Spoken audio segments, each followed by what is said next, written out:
ചെയ്തത് എനിക്കൊരു CC camera ശേഷം വാളയാർ ചെക്ക് പോസ്റ്റിലാണ് അവരെ കണ്ടുകിട്ടിയത്. പോലീസ് അറസ്റ്റ് ചെയ്ത് ബാലുശ്ശേരി പോലീസ് സ്റ്റേഷനിൽ ഹാജരാക്കിയത്. അത് ഇവരെ കണ്ടുകിട്ടാൻ വേണ്ടിയിട്ടുള്ള ഹെൽപ്പ് ചെയ്തത് എനിക്കൊരു CC ക്യാമറ ദൃശ്യം അവർക്ക് അയച്ചു തന്നിട്ടുണ്ടായിരുന്നു. അത് ഈ CC ക്യാമറ തമിഴ്നാട്ടിലുള്ള ഒരു CC ക്യാമറ ദൃശ്യമായിരുന്നു. അപ്പോൾ അവർ ഈ മാസം 16-ാം തീയതി ബാലുശ്ശേരിയിൽ നിന്നും കാണാതായ ഷഹല ഷെറിൻ എന്ന യുവതിയെ, അതോടൊപ്പം തന്നെ യുവതിയുടെ മകനായ 7 വയസ്സുകാരനായ ആ കുട്ടിയെയും, അതോടൊപ്പം തന്നെ ഇവരുടെ കൂട്ടത്തിൽ ഒളിച്ചോടിപ്പോയ മുഹമ്മദ് റാഫി എന്ന മൊബൈൽ ഷോപ്പ് ജീവനക്കാരനെയും കഴിഞ്ഞ ദിവസം 30-ാം തീയതി രാത്രി 8 മണിയോടുകൂടി വാളയാർ ചെക്ക് പോസ്റ്റിൽ വെച്ച് പോലീസ് പിടികൂടുകയുണ്ടായി. പിന്നീട് കോടതിയിലേക്ക് ഇവരെ ഹാജരാക്കുകയും അതിനുശേഷം വന്ന കോടതി വിധി വളരെയധികം സന്തോഷത്തോടു കൂടി തന്നെയാണ് നമ്മളെല്ലാവരും കേൾക്കുന്നത്. കുട്ടിയുടെ സംരക്ഷണ ചുമതല ആ കുട്ടിയുടെ പിതാവിന് തന്നെ ഏൽപ്പിച്ചു കൊടുക്കുകയും ചെയ്തു. അങ്ങനെ നമ്മൾ ഈ ഷഹല ഷെറിനുമായി ബന്ധപ്പെട്ട് 5-6 വീഡിയോളം ചെയ്യുകയുണ്ടായി. അപ്പോൾ അതിൻ്റെ അകത്ത് ഈ കുട്ടിയുടെ കാര്യം ഓർത്ത് ആണ് വിഷമം എന്നൊക്കെ പറഞ്ഞ് ഒരുപാട് സ്ത്രീകളൊക്കെ കമൻ്റ് ഇട്ടു. അപ്പോൾ അതുമായി ബന്ധപ്പെട്ട് പുതിയ ന്യൂസുകൾ വരുന്നതനുസരിച്ചാണ് ഞാൻ വീഡിയോ ചെയ്യുന്നത്. ഈ വീഡിയോ ഷഹല ഷെറിനുമായി ബന്ധപ്പെട്ടുള്ള വീഡിയോകളെല്ലാവരും ഒരുപാട് ആളുകൾ കാണുന്നുണ്ട്. അതുകൊണ്ടാണ് അതിൽ നിന്ന് വരുന്ന ഓരോ വിവരങ്ങളും നിങ്ങളിലേക്ക് കൈമാറുന്നത്. ഇപ്പോൾ അവസാനം അറിയാൻ ലഭിച്ചത് ആ കുട്ടീനെ പിതാവിന് വിട്ടുകിട്ടി എന്നുള്ളതാണ്. പിതാവിൻ്റെ ഒപ്പം കുട്ടി വളരെ ഹാപ്പി ആയിട്ടിരിക്കുന്ന ഒരു ഫോട്ടോയും പോസ്റ്റ് ചെയ്യുകയുണ്ടായി. എന്തായാലും ഇപ്പം ഈ ഒരു വിഷയത്തിൽ പല ആളുകളും ഈ രംഗത്തെത്തുകയും ഈ ഒരു വിഷയത്തെക്കുറിച്ച് ഒരുപാട് ആളുകൾ സംസാരിക്കുകയൊക്കെ ചെയ്തു. അങ്ങനെ ഒരു മതപണ്ഡിതനായ ഒരു ഉസ്താദിൻ്റെ വാക്കുകൾ കേൾക്കാനിടയായി. അദ്ദേഹം ഈ ഒരു ഒളിച്ചോട്ടം ആയി ബന്ധപ്പെട്ടുള്ള കുറച്ച് കാര്യങ്ങൾ പറയുന്നുണ്ട്. അത് നമുക്കൊന്ന് കേട്ടു നോക്കാം.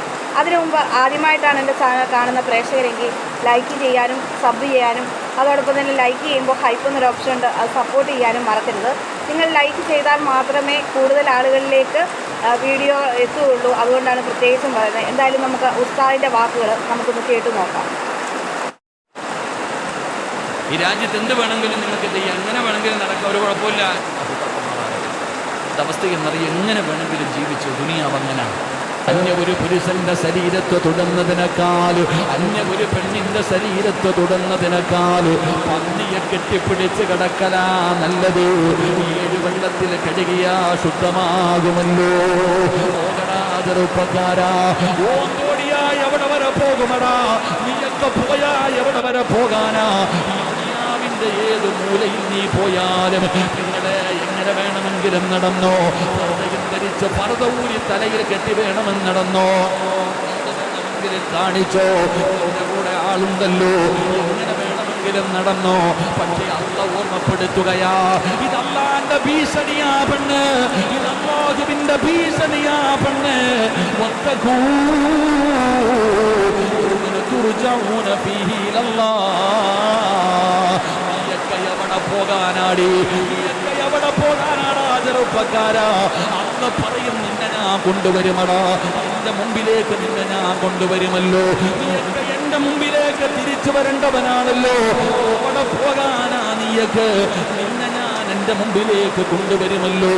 ഞാൻ ഒരുക്കി വെച്ചിട്ടുണ്ട്, നിനക്കൊക്കെ വേണ്ടി ഞാൻ തയ്യാറാക്കി വെച്ചിട്ടുണ്ട്. എന്റെ പ്രിയപ്പെട്ട സഹോദരങ്ങളെ, അല്ലാഹുവിന്റെ പരിശുദ്ധമായ ഖുർആൻ ഇവിടെന്ന് പറയുകയാണ്, لا تقربوا الزنا إنه كان فاحشا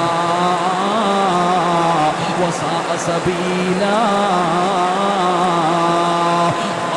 വിശുദ്ധമായ ഖുർആൻ വ്യഭിചരിക്കരുതെന്ന് പറഞ്ഞില്ല. നിങ്ങൾ വ്യഭിചരിക്കല്ലേ എന്നല്ല പറഞ്ഞത്, നിങ്ങളുടെ ശാരീരികമായി ബന്ധപ്പെടരുതെന്നല്ല അല്ല പറഞ്ഞത്.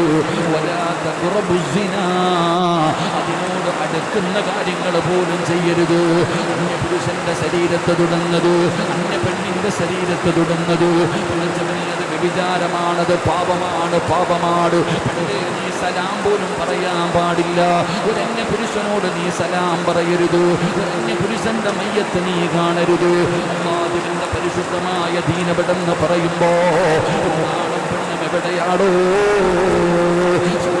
നടക്കുന്ന കൂട്ടുകാരന്റെ ബൈക്കിന്റെ പുറകിൽ കയറി കെട്ടിപ്പിടിക്കുന്ന കാലമാ, ചേർന്നിരുന്ന് സെൽഫി എടുക്കുന്ന കാലമാ. ഇന്ന് പ്രണയ ദിനമായിരുന്നല്ലോ. ഫെബ്രുവരി 14 പ്രണയിക്കുന്നവരുടെ ദിനമാണ്. റബ്ബേ, പ്രണയിക്കുന്ന ഒരു ദിവസം ആഘോഷിച്ച ഒരുപാട് പേരുണ്ടല്ലോ. പലരും അങ്ങോട്ടും ഇങ്ങോട്ടും ഗിഫ്റ്റ് വാങ്ങിച്ചു കൊടുത്തിട്ടുണ്ട്. അല്ലാഹു ഈമാൻ നൽകുമാറാകട്ടെ. പ്രണയദിനം പ്രണയിക്കുന്നവർക്ക് വേണ്ടിയുള്ള ഒരു ദിവസം കേൾക്കുമ്പോൾ പലരും ഈ ഒരു വാർത്ത ഒരുപാട് ആളുകളിലേക്ക് ഈ വാർത്ത എത്തുകയും ഷഹല ഷെറിൻ എന്ന ഒരു യുവതിയുടെ പ്രവൃത്തിയെ ഒട്ടും ന്യായീകരിക്കുന്നതല്ല, അല്ലെങ്കിൽ എൻ്റെ മതത്തിൽപ്പെട്ടവളാണ് എന്നും കരുതിയൊന്നും ആ സമുദായത്തിൽപ്പെട്ടതാണെന്നും കരുതിയൊന്നും ആ മതപുരോഹിതന് ഈ ഒരു വിഷയത്തിൽ ന്യായീകരിക്കുന്നൊന്നുമില്ല, അനുകൂലിക്കുന്നൊന്നുമില്ല. തെറ്റെവിടെയാണോ ആ തെറ്റിനെ ചൂണ്ടിക്കാണ്ടിയാണ് അദ്ദേഹം സംസാരിക്കുന്നത്. എന്തായാലും ആ കുട്ടിയുടെ സംരക്ഷണം ആ പിതാവിന് തന്നെ വിട്ടു നൽകിയിരിക്കുകയാണ് കോടതിയിൽ. പഴയ ഓരോ കാര്യങ്ങൾ ഓർക്കുകയാണെങ്കിൽ രണ്ടാനച്ഛൻ്റെ അടുത്ത് എത്രത്തോളം കുട്ടി സേഫാണ്, അതല്ലെങ്കിൽ കുറച്ച് നാൾ കഴിയുമ്പോഴത്തേക്കിന് ഈ കുട്ടിയുടെ അവസ്ഥ എന്താകും എന്നൊക്കെ ചിന്തിച്ചുകൊണ്ട് തന്നെയാണ് കോടതി ഒരു അനുകൂല വിധി വന്നിരിക്കുന്നത്. നമ്മളെല്ലാം ആഗ്രഹിച്ച ഒരു കാര്യം തന്നെയാണ്.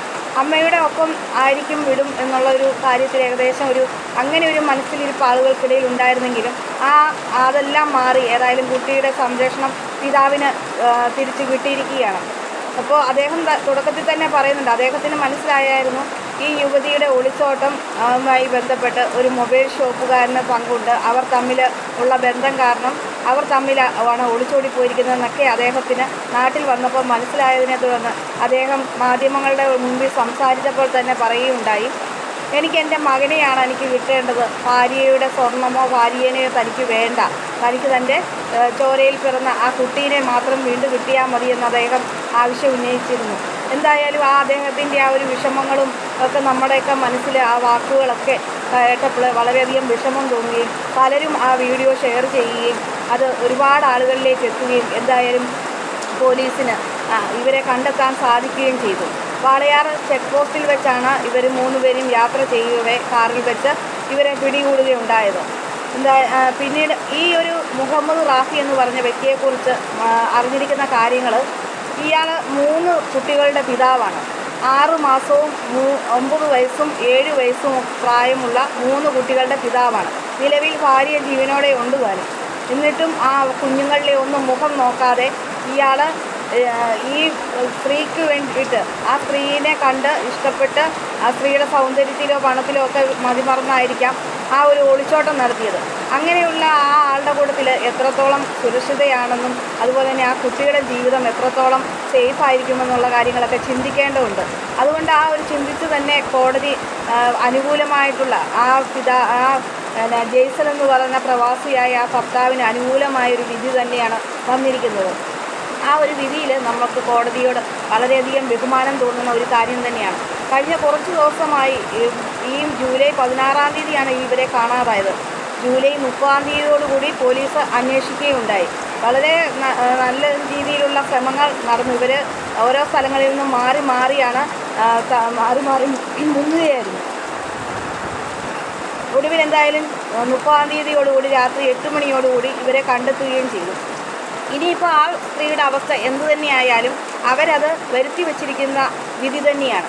പലരും പറയുന്നുണ്ട് ആ പ്രവാസിയായ ആ ഭർത്താവ് വേണ്ടത്ര കെയർ ചെയ്തില്ല, അല്ലെങ്കിൽ വീട്ടിലെ കാര്യങ്ങൾ മൊത്തം സഹോദരിയുടെ കാര്യസ്ഥതയിലായിരുന്നു, സഹോദരിയായിരുന്നു തീരുമാനങ്ങൾ എടുക്കുന്നത്, സഹോദരിയുടെ വാക്കിനപ്പുറം ഒരു അണുവിട ചലിക്കില്ലായിരുന്നു ഭർത്താവ്, വേണ്ടത്ര ആ ഒരു പരിഗണന കിട്ടാതെ ഷഹല ഒരു വോയിസ് പോലും ആ വീട്ടിലില്ലാത്ത രീതിയിലായിരുന്നു. പക്ഷേ അങ്ങനെയൊക്കെ ഉണ്ടെങ്കിൽ അതിനൊരു മറുവിധി എന്ന് പറയുന്നത് അതിന് വേണ്ടിയിട്ട് പുള്ളിക്കാരത്തി ഈ ഒരു പ്രവൃത്തിയല്ലായിരുന്നു കാണിക്കേണ്ടത്. ഒരു ഒളിച്ചോട്ടം ആ ഒരു കാര്യത്തോട് ഒട്ടും യോജിക്കുന്ന കാര്യമല്ല, ശരിയായ ഒരു തീരുമാനമല്ലായിരുന്നു അവരുടേത്. അവർക്ക് വേണമെങ്കിൽ അവരുടെ ഈ വീട്ടുകാരെ എല്ലാവരെയും കൂടെ കൂട്ടിച്ചേർത്ത് സംസാരിച്ച് നിയമപരമായിട്ട് ഒട്ടും യോജിച്ച് പോകാൻ പറ്റത്തില്ലെങ്കിൽ നിയമപരമായിട്ടും അത് വേർപിരിയാനുള്ള ശ്രമങ്ങളിലേക്ക് വേണമായിരുന്നു പോകാൻ. അല്ലാതെ ഭർത്താവ് ഇല്ലാതിരുന്ന ആ സമയത്ത് ഒരു മൊബൈൽ റീചാർജ് ചെയ്യാൻ പോയി, ആ സമയത്ത് കണ്ട പരിചയം അടുപ്പം ആ ഒരു ഇതിൽ പുള്ളിക്കാരത്തി വീണുപോയി. പെട്ടെന്ന് ഭർത്താവിൽ നിന്ന് കിട്ടാത്ത ഒരു കെയറിങ് തനിക്ക് ഈ മൊബൈൽ ഷോപ്പുകാരനിൽ നിന്ന് കിട്ടും എന്ന് കരുതി മതിമറന്ന് എടുത്തു ചാടിപ്പോയി കഴിഞ്ഞാൽ ആ ഒരു പ്രവൃത്തിയെ ഒട്ടും യോജിക്കാൻ പറ്റുന്നില്ല. നമുക്കറിയാം, ഒരു 5 മാസം 6 മാസം കൂടിപ്പോയ 1 വർഷം ഇത് കഴിയുമ്പോഴത്തേക്കിനും അവൻ്റെ വേണ്ടുന്ന കാര്യങ്ങളെല്ലാം കഴിഞ്ഞതിന് ശേഷം ഈ പുള്ളിക്കാരത്തിനെ കറിവേപ്പില പോലെ തള്ളും. കാരണം സ്വന്തം ഭാര്യയെയും 3 കുട്ടികളുടെ അമ്മയായ ആ സ്ത്രീയെയും ഉപേക്ഷിക്കാമെങ്കിൽ ആ 3 കുഞ്ഞുങ്ങളുടെ ഇപ്പം ഉണ്ടായിരിക്കുന്ന 6 മാസം മാത്രം പ്രായമുള്ള ആ കുട്ടിയുടെ മുഖം പോലും മറന്ന് ഈ തുരുവെളുപ്പോ സൗന്ദര്യമോ അല്ലെങ്കിൽ പണമോ കണ്ട് ഇറങ്ങിപ്പോയി ഈ സ്ത്രീയുടെ കൂട്ടത്തിൽ പോയിരിക്കുന്ന അവന് ഒരിക്കലും ഈ സ്ത്രീയെയും എത്ര നാൾ സംരക്ഷിക്കും? അവൻ അടുത്തത് കാണുമ്പോൾ വേറൊരു ഇതിലേക്ക് പോകും. അങ്ങനെ പല എന്താ അക്കരപ്പച്ച ഇക്കരപ്പച്ച എന്നൊക്കെ പറയില്ലേ, ആ ഒരു ലെവലിൽ ഈ സൈഡിൽ നിൽക്കുമ്പോൾ ആ സൈഡ് കാണുമ്പോൾ അതാണ് കൂടുതൽ പച്ചയെന്ന് തോന്നി അങ്ങോട്ട് തോന്നും. അങ്ങനെയുള്ള രീതിയിലേക്കുള്ള ആ ഒരു സ്വഭാവക്കാരനായ ഈ വ്യക്തിനെ എന്ത് വിശ്വസിച്ചാണ് ഈ സ്ത്രീ ആ കുട്ടിയെയും കൂട്ടി പോയിരിക്കുന്നത്? കുറച്ച് കഴിയുമ്പോഴത്തേക്കിന് അവൻ ഉപേക്ഷിക്കുമെന്നുള്ള കാര്യത്തിൽ യാതൊരു സംശയവുമില്ല. അവസാനം ഒരിടവും ഇല്ലാതായി വരുമ്പോൾ ആത്മഹത്യ എന്നുള്ളൊരു വഴി മാത്രമേ ഒരു പോംവഴിയായിട്ട് കണ്ടെത്താൻ ഷെഹല ഷെറിൻ്റെ മുന്നിലേക്ക് കാണുകയുള്ളൂ. ഇങ്ങനെയൊക്കെ ചെയ്യുന്ന പ്രവൃത്തി കാണിക്കുന്ന, വഞ്ചിച്ച് അവിഹിതത്തിലേക്ക് പോകുന്ന ആളുകളുടെയൊക്കെ ജീവിത അവസാനം ആ ഒരു ലെവലിലേക്കാകും. ആർക്കും വേണ്ടപ്പെടാത്തവളായിട്ട് സമൂഹത്തിൻ്റെ മുമ്പിൽ നാണം കെട്ട് നിൽക്കേണ്ട അവസ്ഥയിലേക്ക് വന്നു കഴിയുമ്പോഴത്തേക്കിന് ഒരു മുഴം കയറോ അല്ലെങ്കിൽ റെയിൽവേ ട്രാക്കോ ഒക്കെ ശരണം പ്രാപിച്ച് ജീവൻ തന്നെ നഷ്ടപ്പെടുത്തുന്ന ഒരു സ്ഥിതിയിലേക്ക് പോകും. അത് സ്വയം വരുത്തി വെച്ചാണ്. 27 വയസ്സോ 29 വയസ്സോ ഉണ്ട് ഈ ഷെഹല ഷെറിൻ എന്ന് പറഞ്ഞ ഈ യുവതിക്ക്. അവൾ സ്വയം വരുത്തി വെച്ചിരിക്കുന്ന വിധിയാണ്, അത് അനുഭവിക്കുക തന്നെ ചെയ്യും. ഏതായാലും ഈ ഒരു കാര്യത്തിൽ ഈ ഭർത്താവിനെക്കുറിച്ചും നമ്മൾ ഇതിനെക്കുറിച്ച് വീഡിയോ ചെയ്യുമ്പോൾ ആ മനുഷ്യൻ അത്ര അല്ലായിരുന്നു, വേണ്ടുന്ന പരിഗണന കൊടുക്കണമായിരുന്നു എന്നൊക്കെ പറയുന്ന ആളുകളുണ്ട്.